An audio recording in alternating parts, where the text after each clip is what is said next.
यीशु और सामरी स्त्री यूहन्ना 4:1-26। फिर जब प्रभु को मालूम हुआ कि फरीसियों ने सुना है कि यीशु यूहन्ना से अधिक चेले बनाता और उन्हें बपतिस्मा देता है। 2 यद्यपि यीशु स्वयं नहीं वरन उसके चेले बपतिस्मा देते थे। 3 तब वह यहूदिया को छोड़कर फिर गलील को चला गया। 4 और उसको सामरिया से होकर जाना अवश्य था। 5 इसलिए वह स पे बड़े ऊ की मात्रा ख पे आ की मात्रा र ए नामक सामरिया के एक नगर तक आया, जो उस भूमि के पास है जिसे याकूब ने अपने पुत्र यूसुफ को दिया था। 6 और याकूब का कुआं भी वहीं था। यीशु मार्ग का थका हुआ उस कुएं पर ऐसे ही बैठ गया और यह बात दोपहर के समय हुई। 7 इतने में एक सामरी स्त्री जल भरने को आए। यीशु ने उससे कहा, मुझे पानी पिला। 8 क्योंकि उसके चेले तो नगर में भोजन मोल लेने को गए थे। 9 उस सामरी स्त्री ने उससे कहा, तू यहूदी होकर मुझ सामरी स्त्री से पानी क्यों मांगता है? क्योंकि यहूदी सामरियों के साथ किसी प्रकार का व्यवहार नहीं रखते। प्रेरे 108:28-10 यीशु ने उत्तर दिया, यदि तू परमेश्वर के वरदान को जानती और यह भी जानती कि वह कौन है जो तुझसे कहता है, मुझे पानी पिला, तो तू उससे मांगती और वह तुझे जीवन का जल भी देता। 11 स्त्री ने उससे कहा, हे स्वामी, तेरे पास जल भरने को तो कुछ है भी नहीं और कुआं गहरा है, तो फिर वह जीवन का जल तेरे पास कहाँ से आया? 12 क्या तू हमारे पिता याकूब से बड़ा है, जिसने हमें ये कुआं दिया और आप ही अपनी संतान और अपने पशुओं समेत उसमें से पिया? 13 यीशु ने उसको उत्तर दिया, जो कोई यह जल पिएगा वह फिर प्यासा होगा। 14 परंतु जो कोई उस जल में से पिएगा जो मैं उसे दूंगा, वह फिर अनंत काल तक प्यासा न होगा। वरन जो जल मैं उसे दूंगा वह उसमें एक सोता बन जाएगा, जो अनंत जीवन के लिए उमड़ता रहेगा। 15 स्त्री ने उससे कहा, हे प्रभु, वह जल मुझे दे ताकि मैं प्यासी न होऊं और न जल भरने को इतनी दूर आऊं। 16 यीशु ने उससे कहा, जा अपने पति को यहाँ बुला ला। 17 स्त्री ने उत्तर दिया, मैं बिना पति की हूँ।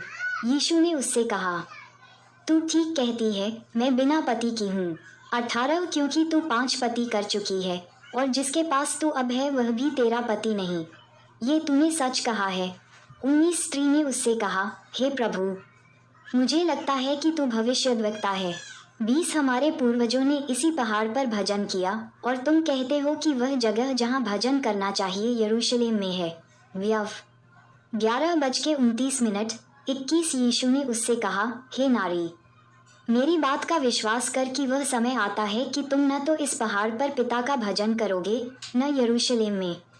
22 तुम जिसे नहीं जानते उसका भजन करते हो और हम जिसे जानते हैं उसका भजन करते हैं, क्योंकि उद्धार यहूदियों में से है। यशा 2:3-23 परंतु वह समय आता है, वरन अब भी है, जिसमें सच्चे भक्त पिता परमेश्वर की आराधना आत्मा और सच्चाई से करेंगे, क्योंकि पिता अपने लिए ऐसे ही आराधकों को ढूंढता है।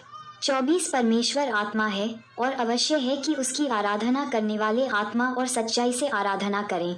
25 स्त्री ने उससे कहा, मैं जानती हूँ कि मसीह जो ख्रिस्त कहलाता है आने वाला है, जब वह आएगा तो हमें सब बातें बता देगा।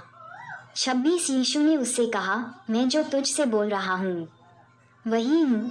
चेलों की वापसी यूहन्ना 4:27-27 इतने में उसके चेले आ गए और अचंभा करने लगे कि वह स्त्री से बातें कर रहा है। फिर भी किसी ने न पूछा, तू क्या चाहता है या किस लिए है ये उससे बातें करता है? 28 तब स्त्री अपना घड़ा छोड़कर नगर में चली गई और लोगों से कहने लगी। 29 आओ एक मनुष्य को देखो, जिसने सब कुछ जो मैंने किया मुझे बता दिया, कहीं यही तो मसीह नहीं है? 30 तब वे नगर से निकलकर उसके पास आने लगे। 31 इतने में उसके चेले यीशु से यह विनती करने लगे, हे रब्बी, कुछ खा ले। 32 परंतु उसने उनसे कहा, मेरे पास खाने के लिए ऐसा भोजन है जिसे तुम नहीं जानते। 33 तब चेलों ने आपस में कहा, क्या कोई उसके लिए कुछ खाने को लाया है? 34 यीशु ने उनसे कहा, मेरा भोजन ये है कि अपने भेजने वाले की इच्छा के अनुसार चलूं और उसका काम पूरा करूं। 35 क्या तुम नहीं कहते, कटनी होने में अब भी 4 महीने पड़े हैं? देखो मैं तुमसे कहता हूँ, अपनी आंखें उठाकर खेतों पर दृष्टि डालो कि वे कटनी के लिए पक चुके हैं। 36 और काटने वाला मजदूरी पाता और अनंत जीवन के लिए फल बटोरता है, ताकि बोने वाला और काटने वाला दोनों मिलकर आनंद करें। 37 क्योंकि इस पर यह कहावत ठीक बैठती है, बोने वाला और है और काटने वाला और। मीका 6:38 मैंने तुम्हें वह खेत काटने के लिए भेजा जिसमें तुमने परिश्रम नहीं किया और उन्हें परिश्रम किया और तुम उनके परिश्रम के फल में भागी हुए। सामरियों का विश्वास करना 39 और उस नगर के बहुत से सामरियों ने उस स्त्री के कहने से यीशु पर विश्वास किया, जिसने ये गवाही दी थी कि उसने सब कुछ जो मैंने किया है मुझे बता दिया। 40 तब जब ये सामरी उसके पास आए तो उससे विनती करने लगे कि हमारे यहाँ रहे, और वह वहाँ 2 दिन तक रहा। 41 और उसके वचन के कारण और भी बहुतों ने विश्वास किया। 42 और उस स्त्री से कहा, अब हम तेरे कहने ही से विश्वास नहीं करते, क्योंकि हमने आप ही सुन लिया और जानते हैं कि यही सचमुच में जगत का उद्धार करता है। 43 फिर उन 2 दिनों के बाद वह वहाँ से निकलकर गलील को गया। 44 क्योंकि यीशु ने आप ही साक्षी दी कि भविष्यद्वक्ता अपने देश में आदर नहीं पाता। 45 जब वह गलील में आया तो गलीली आनंद के साथ उससे मिले, क्योंकि जितने काम उसने यरूशलेम में पर्व के समय किए थे उन्होंने उन सब को देखा था, क्योंकि वे भी पर्व में गए थे। राजकर्मचारी के पुत्र को चंगा करना 46 तब वह फिर गलील के काना में आया, जहाँ उसने पानी को दाखस बनाया था। वहाँ राजा का एक कर्मचारी था जिसका पुत्र कफरनहूम में बीमार था। 47 वह ये सुनकर कि यीशु यहूदिया से गलील में आ गया है उसके पास गया और उससे विनती करने लगा कि चलकर मेरे पुत्र को चंगा कर दे, क्योंकि वह मरने पर था। 48 यीशु ने उससे कहा, जब तक तुम चिन्ह और अद्भुत काम न देखोगे तब तक कदापि विश्वास न करोगे। दानी 4:2-49 राजा के कर्मचारी ने उससे कहा, हे प्रभु, मेरे बालक की मृत्यु होने से पहले चल। 50 यीशु ने उससे कहा, जा, तेरा पुत्र जीवित है। उस मनुष्य ने यीशु की कही हुई बात पर विश्वास किया और चला गया।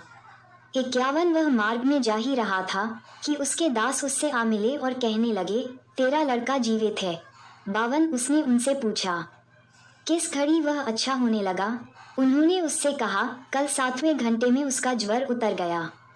53 तब पिता जान गया कि यह उसी घड़ी हुआ जिस घड़ी यीशु ने उससे कहा, तेरा पुत्र जीवित है, और उसने और उसके सारे घराने ने विश्वास किया। 54 ये दूसरा चिन्ह था जो यीशु ने यहूदिया से गलील में आकर। माताएं एवं बहनों, अगर हमारी ये वीडियो आपको अच्छी लगी हो तो कृपया करके वीडियो को लाइक, शेयर और सब्सक्राइब करना ना भूलें, ताकि हमारी वीडियो आप सभी तक बहुत जल्दी पहुँचे। आमीन। हालेलुया।